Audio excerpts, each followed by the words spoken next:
Президент России Владимир Путин проведет на этой неделе совещание по экономическим вопросам, сообщили в программе «Москва-Кремль-Путин» на телеканале «Россия-1».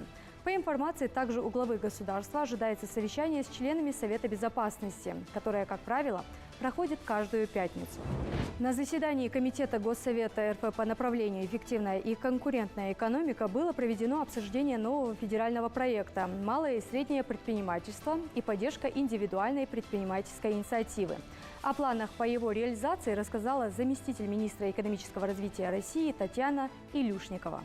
Цитата. «Сегодня сектор МСП иллюстрирует, что он готов не только к количественному росту, но и к качественному. В России действует более 20% высокопроизводительных предприятий, где уже сейчас занята треть всех работников страны. Все больше малых компаний переходит в сегмент средних. Сегодня зарегистрировано 20,8 тысяч средних предприятий. Это максимальный показатель с 2016 года. Мы будем и дальше работать над структурными изменениями сектора МСП. Для этого необходимо увеличить число компаний в наиболее производительных отраслях, устойчивость и продолжительность жизни новых предприятий, стимулировать переход из микропредприятий в малые, из малых в средние», отметила Татьяна Илюшникова.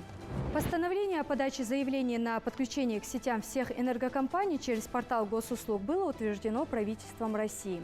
Глава правительства Михаил Мишустин подписал соответствующий документ, как сообщается на официальном сайте Кабинета министров. С 1 января 2026 года граждане и организации смогут подавать заявления на подключение к электрическим сетям всех энергосетевых компаний через личный кабинет на портале госуслуг. Отмечается, что процедура технологического присоединения к электросетям благодаря этому станет проще и быстрее. Такое решение коснется не только граждан, строящих дачные или жилые дома, но и строительных компаний, которые возводят жилые, социальные, промышленные и другие объекты. На бланке извещения о ДТП, которое автомобилисты получают вместе с полисом ОСАГО, появится QR-код. Он будет вести на страницу госуслуг с описанием порядка оформления аварии по Европротоколу без участия ГИБДД и возможностью скачать мобильное приложение для этого. Такой сервис позволяет не только оформить ДТП, но и подать заявление на возмещение убытков без визита в страховую компанию. Это изменение бланка предусмотрено обновленными правилами ОСАГО, которые начнут действовать с 1 октября 2024 года.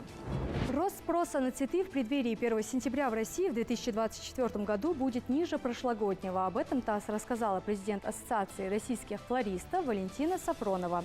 Она отметила, что родители при выборе цветов либо ограничатся каким-то одним цветком, либо будут дарить коллективный букет от всего класса. По словам экспертов, в 2024 году стоимость цветов выросла примерно на 20% по сравнению с 2023 годом. Что касается отечественных производителей, цены на цветы находятся на таком же уровне, что и импортные. Россия в прошлом сельхозгоду экспортировала 54,1 миллиона тонн пшеницы. Об этом сообщила глава Минсельхоза Оксана Лут. С начала календарного года этот показатель составил 33 миллиона тонн. В прошлом сельхозгоду Россия экспортировала 72,2 миллиона тонн зерна. Итогом текущего сезона экспорт ожидается на уровне 60 миллионов тонн. Это были экономические новости. До новых встреч!